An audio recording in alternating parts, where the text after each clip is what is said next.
د ایران د سپاه پاسداران ځواکونو خبرداری ورکړی ده چې که چیرته امریکا د ایران په بېخبناو باندې برید ترسره کړي، ایران به هم په سیمه کې ټول هغه بندرونه چې د امریکا ګټې پکې ښکته پورته کیږي پنکه کړي او هیڅ بندر به ترې پاتې نسي. که چیرته زیربنایي جنگ شروع کیږي، اغیزې به د افغانستان په ګډون باندې پر سیمه ییزو هیوادونو باندې څه وسیږي؟ دا مهال ایران بریالی ده که اسرائیل او امریکا؟ عزتمندو هیوادوالو، سلامونه، وخت مو پخیر. د نن شپې بحث مې د موضوع ته ځانګړی کړی ده. پر همدې موضوع سره قدرمن میلمانه هم یو ځای سوي دي. پخوانی دیپلومات ښاغلی عزیز ماریچ زموږ سره د ټیمز له لارې ملتیا کوي. په سټوډیو کې را سره د پوځي چارو پوه ښاغلی جنرال صادق شینواری صاحب، بل میلمه را سره د سیاسي چارو پوه ښاغلی انجینر ګل آغا حسني صاحب. عزتمندو میلمنو، ستړي مه سئ، ډېره زیاته مننه چې وخت مو ځانګړی کړلو.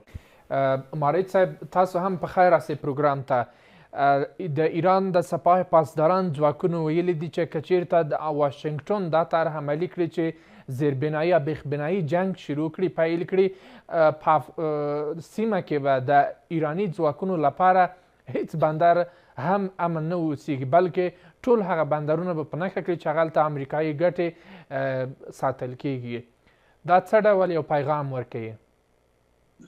مننه جناب امیر صاحب محترم. لومړی تاسو ته، قدرمنو میلمنو، جنرال صاحب شینواري صاحب ته، حسني صاحب ته، تاسو تخنیکي همکاران، لیدونکو اورېدونکو سلامونه احترامات وړاندې کوم.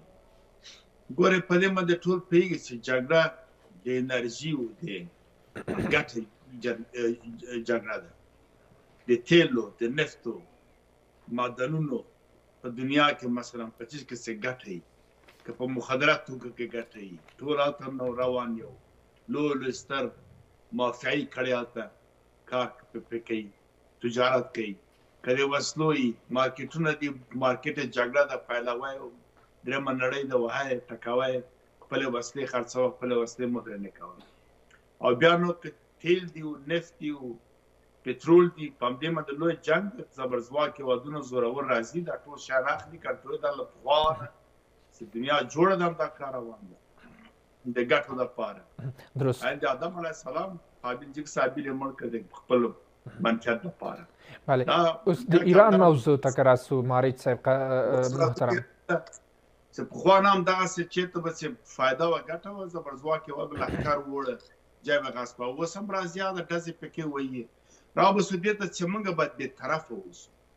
ښه، بېطرفه باید اوسو. موږ په دې کانونو چې ایران ده که امریکا ده، موږ باید خپله ګټه ته وګورو. که دې ته تراوس وکړو احساساتي و، دا سپیکر یا سپیکر ځان د ایران نه جوړ کړ چې هله اسلامي ملک ده، دغه 50 کاله موږ مسلمانان نه اوسېده، په سرو د موږ میخونه وهله، دا ټکولو وهلو، دلته بندر بندولو، مهاجر بې حیثیته کړه، راویې لېږله، ویې سوځول او ګیلاس اوبه یې نه ورکولې. د موږ ولې هسې هېرېږي لکه نوکر غلام استعمالېږو، نیابتي جنګونه د خلکو کوو. موږ باید یو شخصیت، یو مملکت، یو ازاد اوسو، انسان په صفت باندې کار وکړو. موږ څه کوو؟ څومره چې ضعیف سي، خدای دې نور هم ضعیف کړي.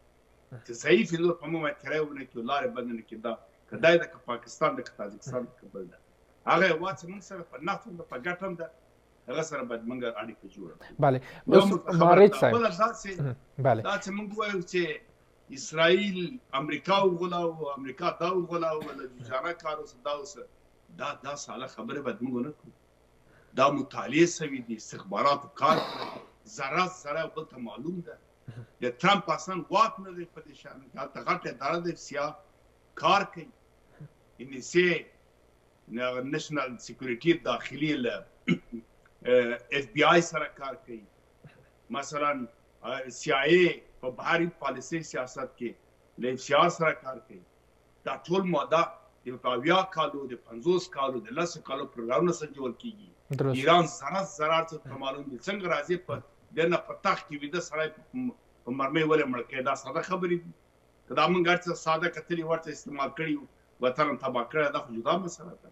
خلک پرې اوس وګورئ څوک په ګټه کې ده.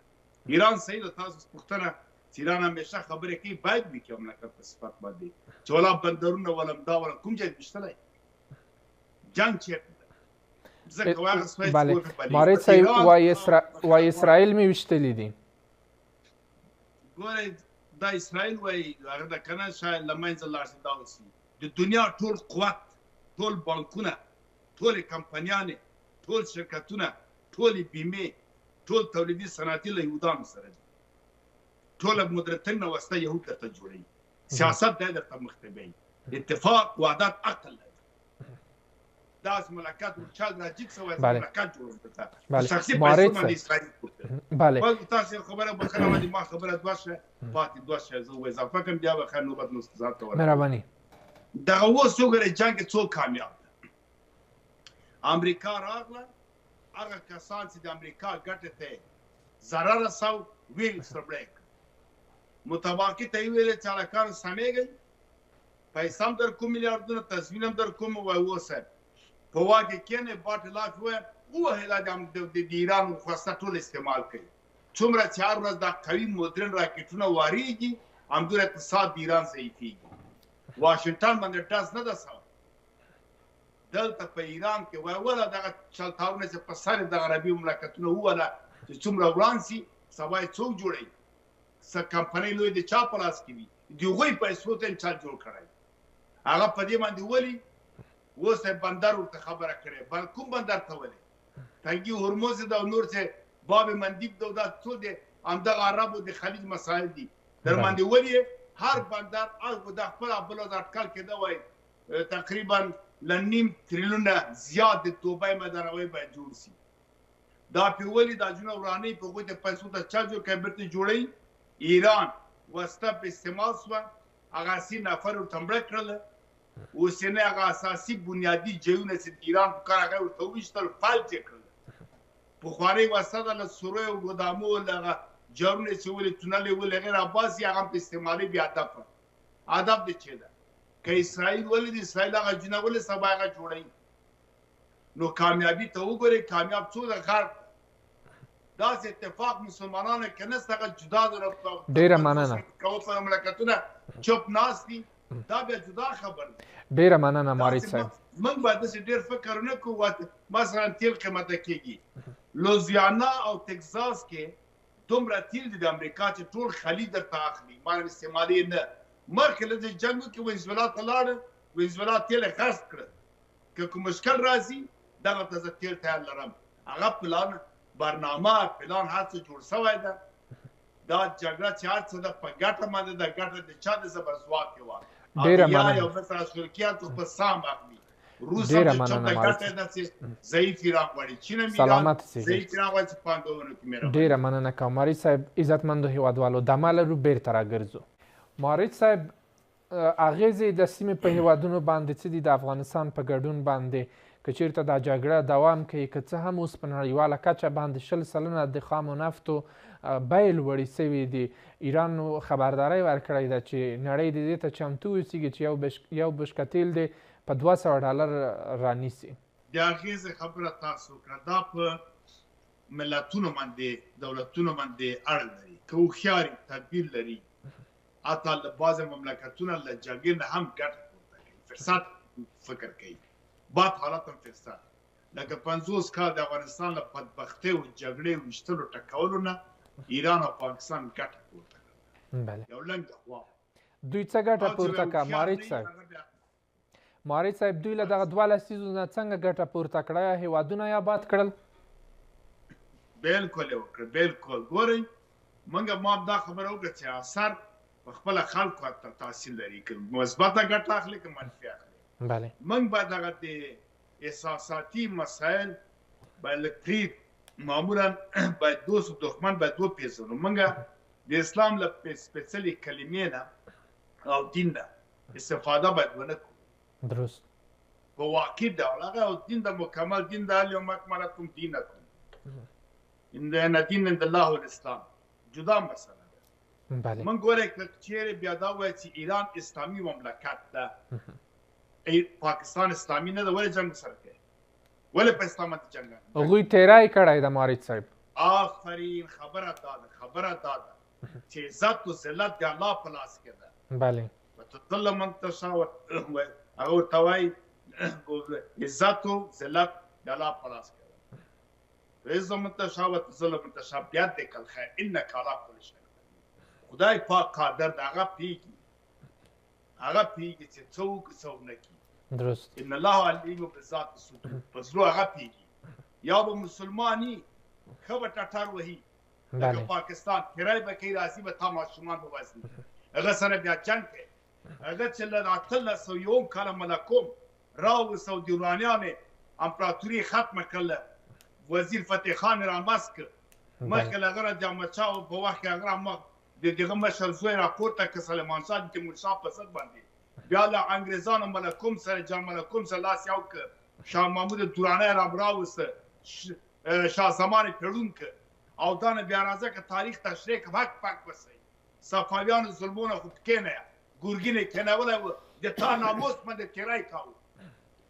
اوس بیا وایي که تاریخ ته ځې بیا تم تاریخ ته مه بیا پخواني جنګونه ماته مه یاد که بیا اوسني حالت ته ګورې پرون یې درته افغاني پدر سوکته درته ویې ته مسلمان نه وې، تا کلمه نه ویلې چې لا اله الا محمد رسول الله.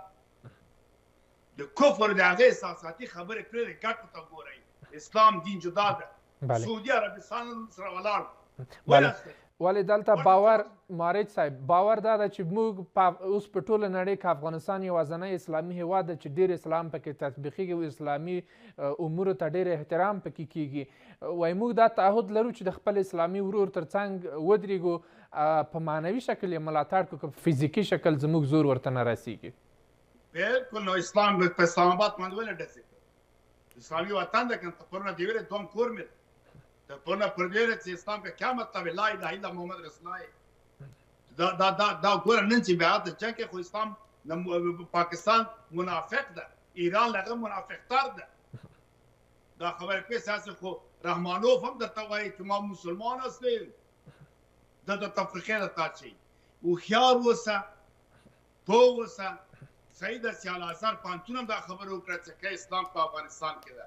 بله که چیرته د ایران مسئله مثلا رامنځته کیږي، موږ د هیڅ هیواد لپاره دریځ دا ده چې د هیڅ هیواد لپاره جګړه نه غواړو، بلکې غواړو په سیمه ییزه سوله کې هغه مثبت اثر او رول ولوبوو. دلته که چیرته جګړه پراخیږي، اوس په خلیجي هیوادونو باندې هم بریدونه شروع شوي، په ترکیه باندې هم برید ترسره سول، عمان چې تر ډیره پورې د ایران سره هم سرحد لري، ګډ اوبو کې ورسره سرحد لري، په هغې باندې هم برید ترسره سول. ایرانیان وایي چې موږ مجبوره و بخښنه یې هم وغوښتله. ولې اوس که راسو زیانونو ته د دې اثراتو ته چې په لنډمهاله کې څه اثرات لري او په اوږدمهاله کې څه اثرات لري؟ ګوره یوه خبره تاسو وکړم، دغه جګړه کې دلته جنرال صاحب هم دا څه بکنه وغواړم، هغه په دې مسایل نظامي حرکت کېږي. دغه ځینې شیان د هغه د جګړې د هغه د څه نوم یې د اصولو له مخې نه یا د نزاکت پټ پاتې کېږي. ډېر تلفات واقعا نه افشا کېږي. مراد ضعیفېږي، قمندانان دا نه اعلانوي چې هله مراد ضعیف ساتي، ځکه بیا جنګ ماتېږي، شکست مواجه کېږي. همدغسې مصارف هم کله کله نه اعلانېږي، مراد ساتل کېږي، مراد ورکول کېږي، تبلیغات ورته کېږي. حتی په جګړه کې داسې حالت هم راځي چې ډېر مسایل یادېږي چې هغه حقیقت نه لري. دا د جګړې اصول دي. خریده مثلا افشاګري ډېر نه کېږي، استخبارات ډېر رول پکې لري. دا اوس د ایران دا خبرې چې کوي، ما وخت عرض وکړ چې جګړه چې موږ ځل امریکا او د اسرائیل دفاع نه کړو، درست هغه موږ ته په ګټه باندې نه دي، خو موږ چې موږ تباه برباد کړي. زه له ایران او اسرائیل او امریکا او له پاکستان او له تاجکستان او له روس دغه ټول هر څوک چې ته سره افغان ته رسوي، افغانستان ته بشر ته رسوي، هغه غندلې دي. داسې نه ده چې موږ ګورئ، ما وخت ویله چې عزت او ذلت د الله په لاس کې ده. د مجاهد په نوم باندې راغلله دلته جهاد اسلامي هغه ده. مارج صاحب دا د افغانستان داخلي موضوعات دي، په ډېر په بد حالت کې موږ اوس مهال قرار لرو او دا ځینې موضوعات چې یادونه کېږي دښمن بده ګټه ترې پورته کوي. زموږ بحث د ایران او د امریکا په اړه باندې ده.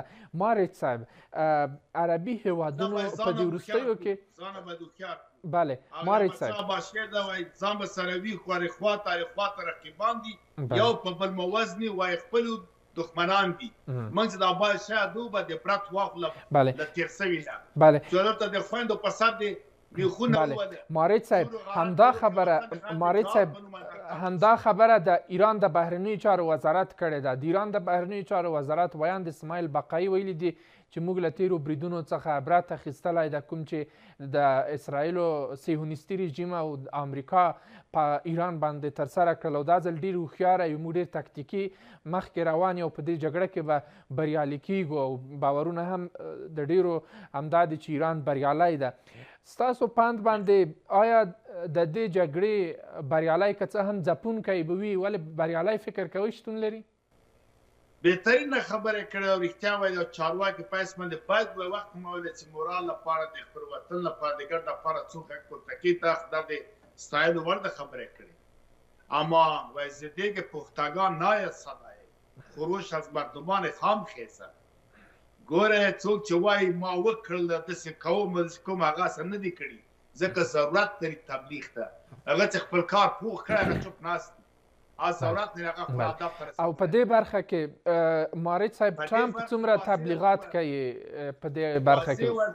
ګوره چې دی وایي که نه چې موږ داسې وکړل یا دا مو کړه داسې مو کړله، مقابل لوری بیا ویده ده چې یا دا کوو یا هغه کوو یا دا توپونه وارو یا داسې کوو، مقابل لوری بیا نه کېږي، هغه داسې چوپ ناست ده. دا ګوره جنګ ده، جګړه ده، په پایله په آخر کې معلومیږي. او اوس دا چې وایي چې شریعت حاضره ګوري، حاضر وګوره څوک مړ شه، ایران رهبر مړ شه که د اسرائیل د امریکا مړ شه، دلته نظامیان وویشتل کالته ویشتل. جنګ په کومه خاوره ده دې ته فکر و که جګړه پخوا لکه ایران چې نیابتي جګړې په اوسیانو یمن کې کولې، په لبنان حزب الله کې کولې، په سوریه کې کولې، په حماس کې کولې، هغه وخت دوی کامیاب وو، ځکه په تهران کې په اصفهان کې جنګ نه و، جنګ یې وړی او نور بهرني ځای ورته لکه د فرعونیانو یو سیاست و چې جګړه به بل خاورې ته وړي. مننه. خپل احمدشاه بابا هم یو وخت کې جګړه له خپلې خاورې ویستله، جګړه به بل ځای پانیپت کې ورسره نښتی و، ډېره مننه مارج صاحب، ورته نښتی و. دغه وخت دې ته وایي کامیاب. نن سبا دښمن چې په کور جګړه د ده په خاوره ده، نفر د ده وزر کړي، وسایل د استعمالېږي، تاسیسات د ده خرابېږي. ډېره مننه. دومره وخت جګړه کوم دا کوم دا کوم دا بیا پسه تاریخ قضاوت کوي. موږ ته پکار دا ده که ایران موږ سره رښتیا اسلامي مملکت ته وایي الحق القریب سمال البعید، که د ما دوست دی ملګری ثابت یې کړه عملاً د اسلام په نوم د بل نومونه به استفادې نه کړي، دا استفادې ډېرې سوي دي دلته دننه هم ډېر وټکېدلو د باندې نه، له دې نه اوس خلک هوښیار سوي دي. اصلي حقیقي اسلام د زړه اسلام هم خلک پېژني، دوست دښمن هم پېژني، که په ګټه هم بسم الله موږ ورته وایو په ګټه مې، که په تاوان هم دې ته بیا موږ نه ګورو چې ته د اسلام په نوم راځې ما وسلې او یو راځي د کفر په نوم باندې ما ته پیسې راکړي یا مې ابادۍ یا مې. ډېره مننه مارج صاحب، سلامتي مناسب شه. دوست دښمن نشته، دا سیاسي مسله ده، مذهبي نه ده. مننه. ته باید موږ خپل تدابیر ولرو، ډېره مننه، جګړې اثرات په موږ ونسي، بدیل لارو باندې کار وکړو. او زه به دې ته راوګرځېږم مارج صاحب، زه به دې ته بیا راوګرځېږم چې څنګه موږ د اثراتو نه ځان وژغورو. مارج صاحب، زه غواړم د افغانستان د سرحداتو نه ورهاخوا لاړ شمه. په کله چې آیت الله علي خامنه‌ای د امریکا لخوا ووژل سولو، ځینې ایرانیان ښځینه او نارینه د سړکونو منځ ته راووتل، رقصونه او سازونه یې غږول.